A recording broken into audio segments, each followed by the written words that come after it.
All right, so what's up, guys? This is round 2 of Talking Cars. We tried with Shawn Hays here last week. I think it was last week, right? It was last week. Yeah, it was a couple days ago, yeah. Couple days ago. It was And last week. the internet wasn't working well, and Shawn, and I really wanted to get him back on. He messaged me after. He's like, dude, I just wanted to take, want another crack at it.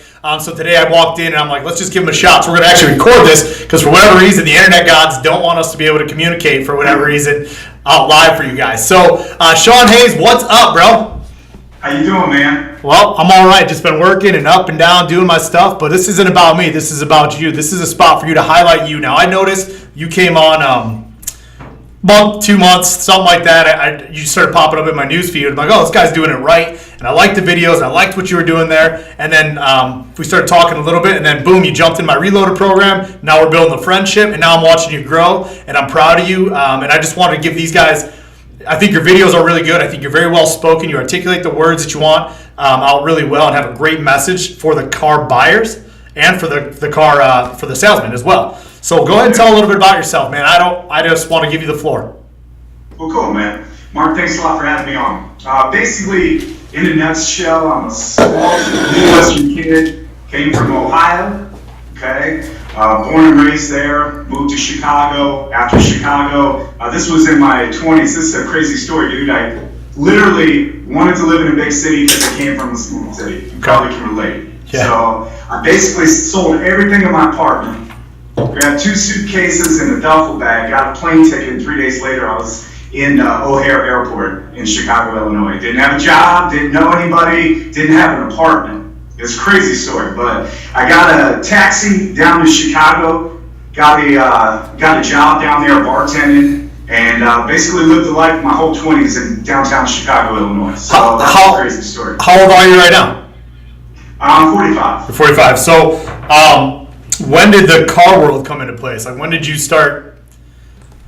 Well, years later, what's crazy is I crept into, on accident, into sales, man. When I was bartending, one of the guys that was my regular, he said, man, have you ever been in sales? I was like, no, man, I've never done anything but bartending. He's like, well, you gotta try it. So anyways, he was a boss. He was a manager at a company. He brought me in. It wasn't in car sales yet. That came years later when I moved to Winter Haven, Florida. But it's a crazy story. I lost my job because I got a DUI, actually, at the time.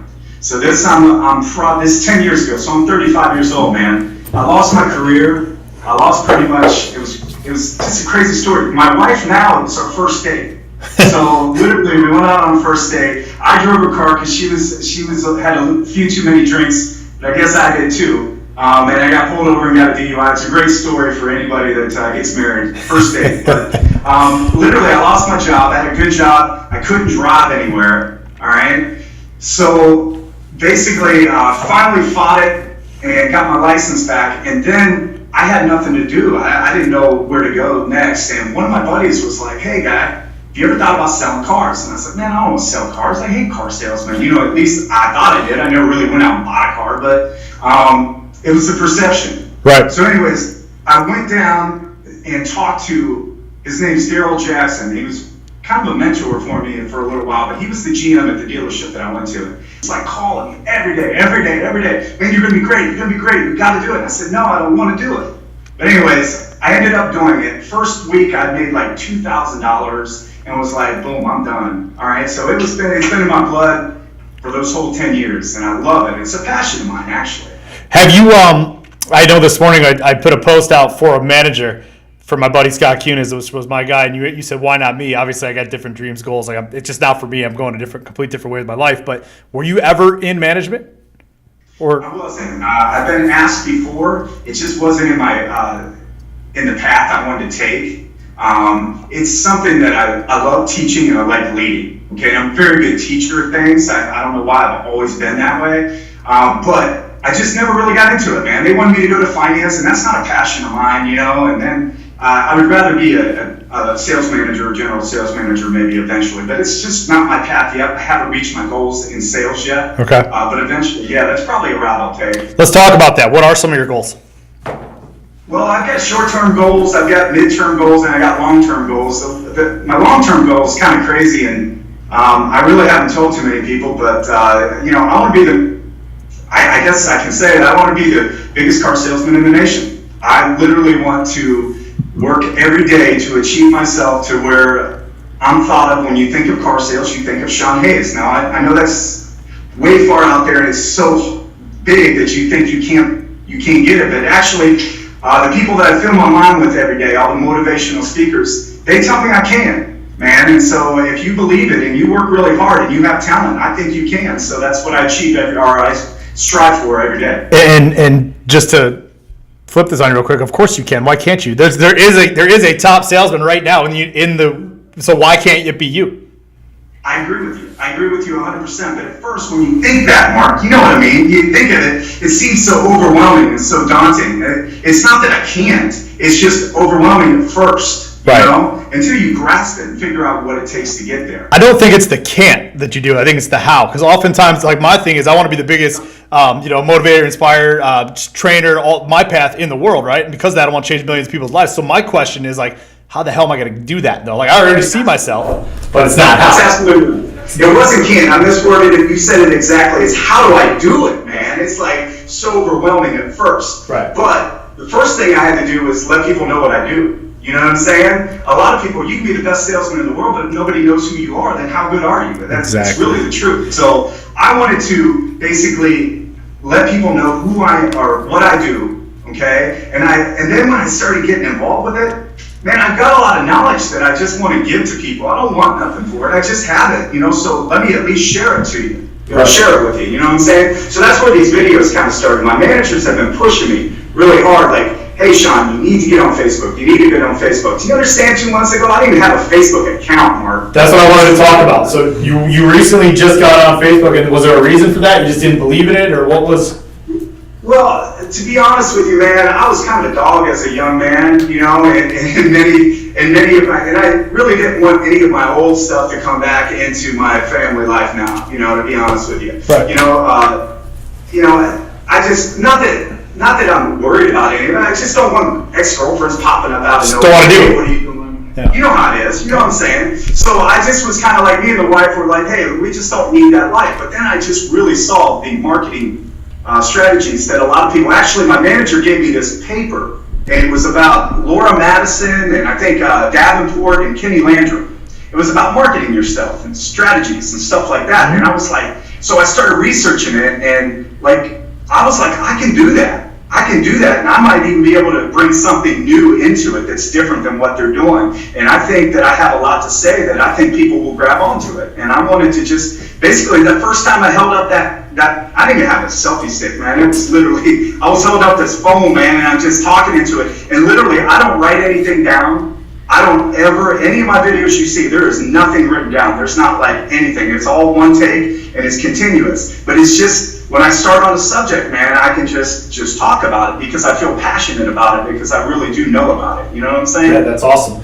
I completely understand what you're saying about the stuff not wanting to come back. I took the different route. I wanted to put everything out there. I lived the motto, like, let me tell them everything about me before they can say something about me so it can't hurt me, right? The Eminem approach. The Eminem approach, 100%. So let's talk real quick about, I know you got to go deliver a car. I know you came home to do this. Tell me about the video for your business. What has it done sales-wise? I know what it did for me when I was selling cars. What's it doing for you? Well, I'll tell you what I thought originally probably it would do is probably I went into a different approach. At first, I thought it was going to just like bring in business. Now, I think that's a long-term play. I don't think that's a short-term play. I think it's a long-term play. What I think it's going to do is if it builds you up enough in the business that people that watch the videos see that you know what you're doing, that you're an expert, why do they want to go to some random guy when they walk in a dealership? Okay, right. and take the what I call it the sales lottery. I mean, you don't know who you're going to get. You know what I'm saying? Right. So at least if I watch this guy's videos, I know he knows what he's doing. I know he's going to steer me the right path. I know he's going to get me in and out quickly. I know he's efficient. I would rather go to him, right? Right. Well, that was my thought process at first, and then I've noticed a lot of the salesmen grabbing onto it. Okay, because I'm just telling them what has happened in 10 years of my life in the car business. You know what I'm saying? And I feel like they're grabbing on it too, because every day I wake up and it's like 15 friend invites from salesmen. It's not the customers, it's the salesmen. Right. So I think the groups have really helped me out too, man, because it's let me at least get my word out of what I'm doing. And I think exposure is huge, Mark. You know that. Absolutely. I mean, look how much exposure you got. You know, by the way, I watched all 4 of your 4-part episode of with you and your boss, man. Great stuff, man. Thank I you. loved it. Appreciate it. Yeah. But exposure is key. And, I just really want to push it to that next level. Because Mark, for 10 years, I sold 20 cars a month. Literally, 10 years, 20 to 25, 28's been my most, 21 it usually doesn't fall below that. But I was like, look, man, I've never marketed myself. If I market myself, how high could I go? You know what I'm saying? How high could I go? Could I go 30? Could I go 35? Could I go 40? Could I go 50? Why not? I have the talent. I just got to put myself out there, and that's kind of what made me do it. So you haven't seen an influx of business yet to the bottom line? I would say about 2-3 cars. Not a huge turn, okay? But still 30. That's an extra month. That's like an extra month and a half worth of business to you though you picked up. So that's a good increase. About 2-3 cars a month. But what I've noticed the most is it allowed me to keep in touch with my customer base a lot. Yes. Okay, because I'm telling you, man, they're involved with it. They're watching these videos. They don't want to buy from anybody else now. You know what I'm saying? And that's what I've noticed the most. When they come in for coffee, man, they sit down at my table and they want to talk to me. They want to talk about the video that I put out last night. Things like that. I think it's generating that kind of loyalty to me. Right. You know what I'm saying? Because they feel like they're tied to you now. Absolutely. I think that's important. It builds instant rapport. I mean, you let them into your life. I mean, just like we did here. Now they're going to see your house now. The other people are going to see your house first. You just let them into your world. Right, absolutely. Which is I think that's been the best thing for me is because honestly, loyalty to a salesman, I follow up continuously and I always have. All right. But at the end of the day, you're just a voice. You're just a person they transacted a car with. You know what I'm saying? Right. You can be family, but you're not really. You know what I'm saying? But when you're in their house every day with videos, teaching people, they see you. I don't know. It's just like they become more into you. You know what I'm saying? And then, I mean, you probably know. Look at your videos, right? They want to talk to you. They want you to sell them the car. They don't want some random guy selling the car. And that's what I've noticed the most, is the loyalty aspect of it. That's awesome, man. I'm super proud of you. I'm going to we're going to wrap it up here, but I want to give you the floor real quick. Go ahead and shoot some inspirational words to anybody that's listening. How about that? Absolutely. I want to tell everybody out there, man, these guys, Mark, and some of these guys that are putting this in their life, pay attention to it. Work the plan. You have to, every day, get up, keep your mind with positive stuff, okay? Nonsense of this Fox News and CNN and all that stuff, all it does is jumble your mind. Get up every day, put positive stuff in there, go out there and work your butt off. If you work hard, you can achieve anything. I'm going to prove it. I love it. Shawn, get back to work, man. I'll see you on the training tonight. I appreciate your time, brother. My pleasure. Take care, man. See ya.